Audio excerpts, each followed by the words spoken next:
Hello there, I'm Rick, and this is Pro Gamer Parent, where we talk about how you can explore ways to help your child become very successful and very happy playing computer games as they're living, and hopefully explore ways to connect better with them while they're at it.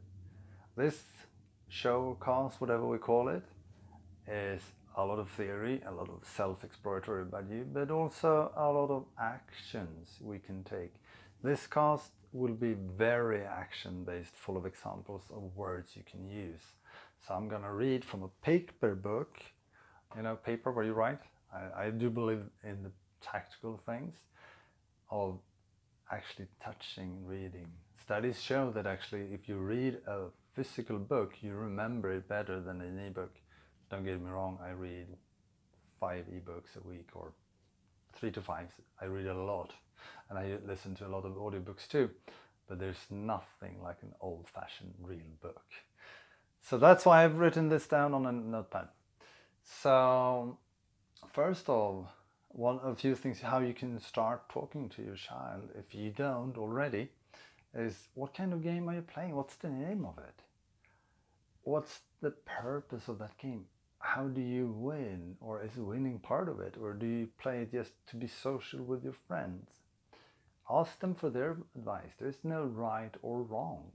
Other things you can say, are you playing some sort of character, as in specializing in something? Or are you playing a generalist, sort of doing jack of all trades? Or, and they might answer things that you don't understand. Then follow up.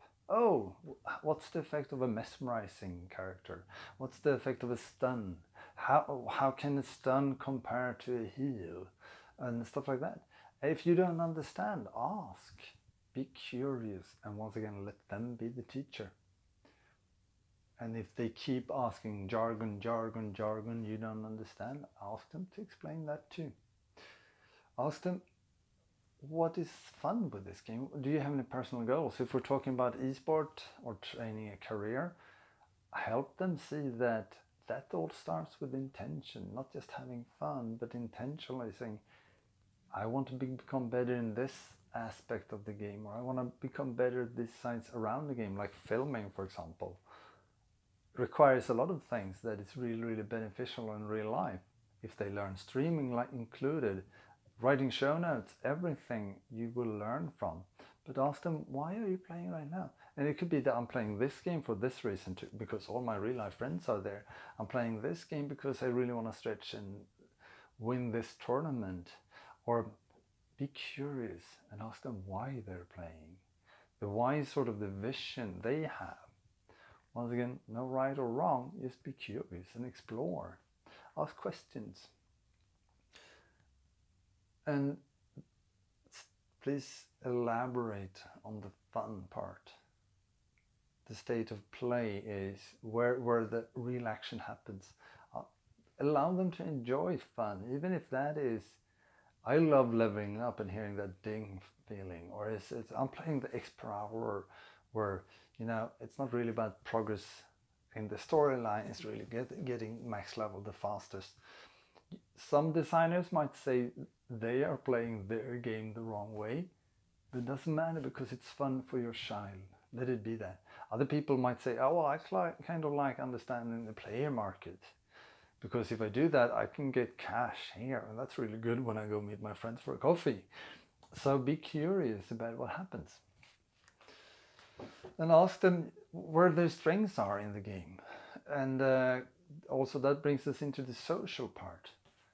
I don't have one gamer friend who plays the game alone nowadays, because gaming is a social thing. You play in a squad or a team or something like that, where you usually play together for a joint purpose. And that could be explore new continents in an online MMO, like an online massive, whatever it's called. Or it could be that we're playing together because we're playing this competitive, and yeah, it's on a tournament and a ladder, and it's $20 million at stake for the winner. So you could play the game for very different reasons. So ask them about this. Who are you playing with, and What's your strength? What do you bring to the table? And what do the other people bring to the table? So help them see the empathy of that. Where does you fit in? Where do your friends fit in? Be curious about who have you really gotten to learn and who's just a strength filler for whatever the squad needs. Be curious, and once don't judge. If they're investing so many hours with friends online, you really want to know. And the thing is, going back to when I grew up, people were ringing at the door. The parents sort of gotten used to which friends did we hang out with. We don't really see that when they're playing in front of the computer, because they can change very, very quickly. And the thing with that changes, ask them regularly. Who did you play with today? What did you learn? Did you teach something? Did you learn something from someone else? Helping people to see that they can actively take the responsibility to teach their friends, help them learn leadership for life. It's that important. Yes, even if they're playing a game, they can learn it, because everyone can learn to become a leader. And over time, you will figure out who do they regularly play with. The thing with real life friends, I have so many real life friends from childhood. You've seen ups and downs and comes and goes. With online though, we will have a few, your child will have a few that's been there for a very long time and who's always been there, but they will also have people who's in and out. Like it's rare, we rarely see in the physical world with real life friends. We see that with new acquaintances, and we see that with work colleagues and stuff like that, but the real friends that we grew up with, that will be there forever and ever, could be slightly different online. And it could be that we need to help our child understand that yes, you've been reading every night for a long time now, but something happened in real life that takes precedence. It could be that it's a choice, like a boyfriend or a girlfriend, or things change. It could also be something that were really beyond their control.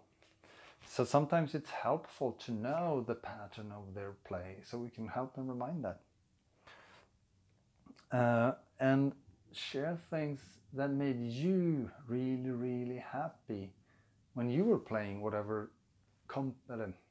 team sport you were playing, and ask them to share things like that. When did you really appreciate a specific team, and what happened then? Once again, let it be their story. And playing together is one of the key structures in almost all competitive games. It's rare that we play a competitive game solo nowadays. Sure, they exist, but if you look at the big one, it's usually a lot of teams playing other teams. So this team sport is really part to help them grow, explore, and to take an active role in figuring out this team really works for me. You really become the company you keep. So finding others who dare to dream and will invest effort and practice intentionally in going there. So we can help see that. Well, once again, we shouldn't judge or steer them, but once again, they might soon stop wanting to have this dream and choose that another dream. And then I think the same questions apply to anything we do, but let's play where they are right now. So then ask them for setting healthy boundaries.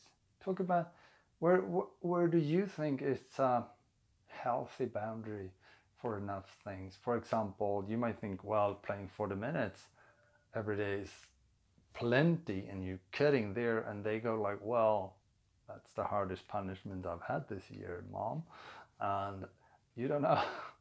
So talk about it, and perhaps not talking about boundary setting in time, but boundary setting in how do we ensure that you have done your school, or how do we ensure that you've secured your fitness or trained or got an exercises, or my personal favorite is being outdoors.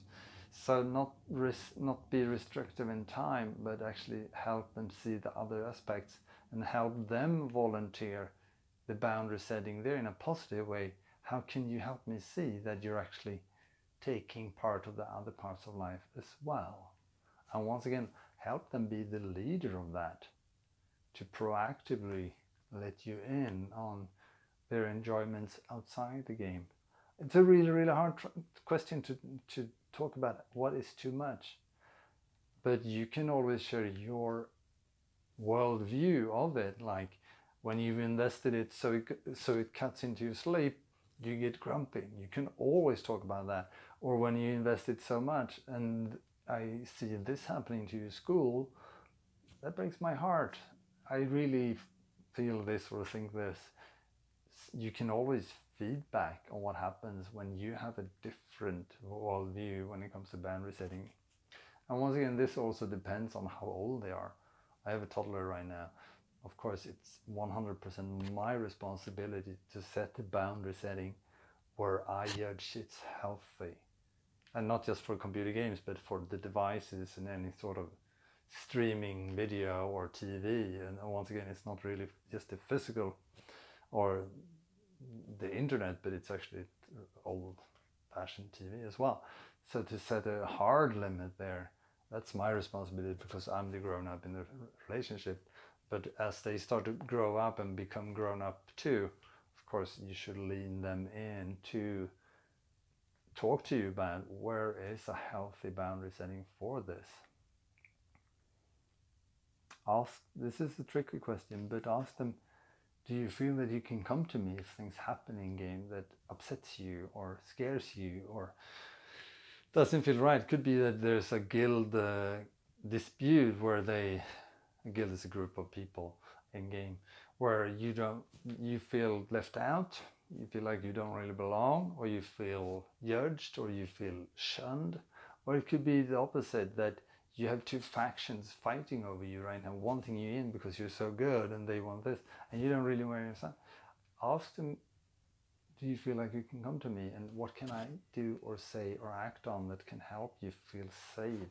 Even if I don't understand your current game platform mechanics, whatever, I can still relate being torn between two popular groups.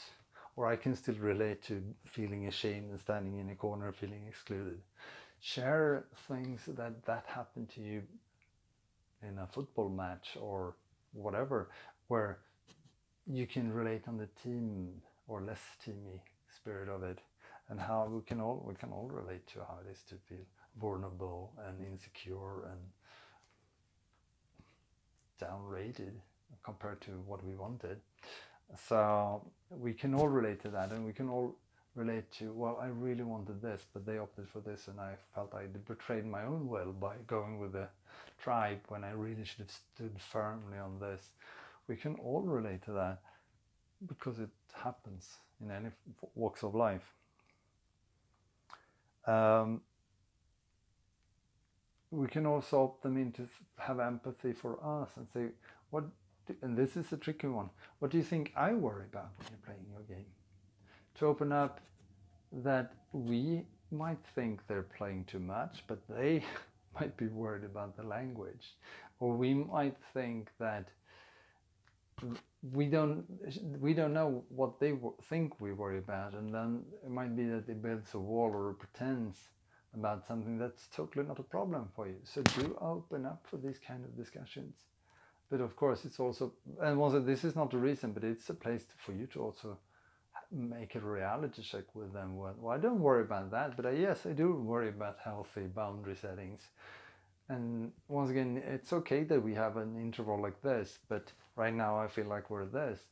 Be open to what they say, but also, and once again, don't ask them so you can push in your standpoint, but actually ask them to be curious and have them work on their empathy for you, how it is to be the adult and the ones who's supposed to train that leadership role within them, and that curiosity and everything we want them to embrace.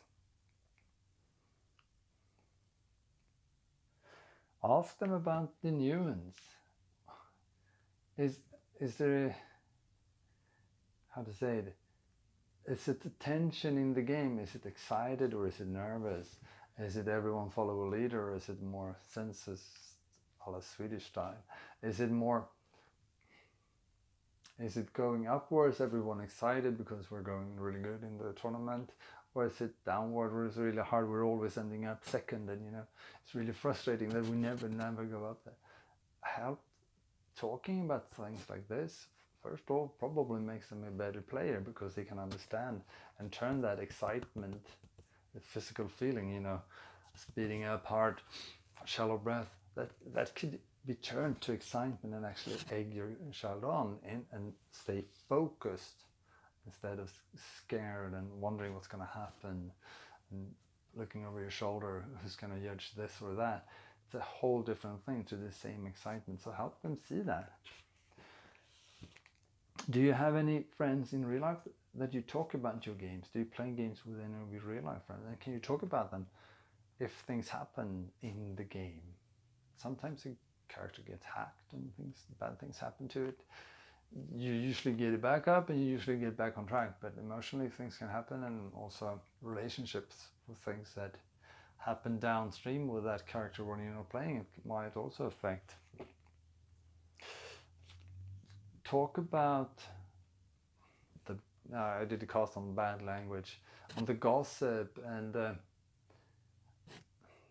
being a recipient of everything we say. There's always a recipient that reads comments to this video. There would be me, I'm the recipient, and everyone else too that reads the comment is a recipient of it. But often, have they been a recipient of bad foul language, and have they felt it was just or unjust? And Brené Brown talks about being vulnerable and daring to show up, but not shrinking and not puffing. And bad language can easily make us shrink ourselves, make us small. So talk about that with them. How does that make you feel? And have you talked like that to anyone else? And how do you think she or he feels? It's really good talking about this. And once again, you can also share when you went to school and someone said like this, or if once again someone at work said something ill-intended, perhaps not ill-intended, but not so well thought through, and you felt hurt, you can share that. And we're all humans, and the more we can show that to our children, even in the cyberspace world, that happens. So the better it is. And ask them to share what's the difference in expressing something in the real life world towards the online game or into a box, if you so say. So is there a difference? Are we allowed to say things more louder in the physical world because we can see the face reaction? Are we allowed to say more there? Are we allowed to say more online because some of us feel more anonymous? Help them see that we're not anonymous online police. But ask them for their opinion. What have they given it any serious thought? And also on that, and the language of home, help them see that in all these cases there is a recipient, and people get hurt. And in real life world, this is a really good talk to talk about. You're allowed to be angry, you're allowed to feel whatever you're feeling, but you're not allowed to have any kind of behavior just because you're angry. You have to own your feelings, but you're allowed to have your feelings. You have to be responsible for your behavior and how you act on your feelings. Thus, you're not this is my worldview. You have to figure out your worldview and place this. The reason I'm sharing this is discuss that worldview with your child as they mature. Once again, depends totally where they are on their evolution scale. But have a discussion with you're allowed your feelings, validate the feelings. I can totally recommend the book, No Drama Discipline, where connect to their feeling. It's okay to feel things, but it's not okay to push or to shout or to act angrily. that it's very okay to be angry. And once again, with an anger comes energy. You might use it, but use that intentionally, not just because it bubbles up. But anger is a really good boundary setting skill. So do allow it. And ask them if they did say something, how would that make you feel if you said that in the real life world? Always bring them back. They exist in multiple worlds. Have them see what's the difference for them. And you will find too, we're all individual in all groups, in all development. So help them see that they have to find their nuance. What do they? Ask them if they've ever been sad about something that's happened in the game. And once again, we talked about language, but sad is very subjective. We can be sad for losing an item and not caring about someone yelling in something with large caps in the chat to us. Or it could be the opposite. I don't care about, I can get a new item, I just need to run this quest again. And it could be that it's the large caps that really gets to me. We're very, and it could be that yesterday I reacted to this and today I'm reacting to this. Exactly like it is in the real life world. So it's really, really worth talking about this subjective feeling of harsh words online and how to behave online and what to do online, because that's how they learn to behave in a way that attracts the company you want them to keep, and how they can learn, once again, to use a language to push things in the right direction, in a healthy direction, to stand up for something that you're proud of, that they're proud of, and that will be their future resume. So do use questions. This is just a battery of questions. You can make up your own, but I hope you copy a few of those and think, how can I connect better? How can we have discussions around what's you're interested in right now? What kind of game you're playing? What's the name of it? And who you're playing with? And eventually a pattern will emerge. Thanks for stopping by. Take care. Bye-bye.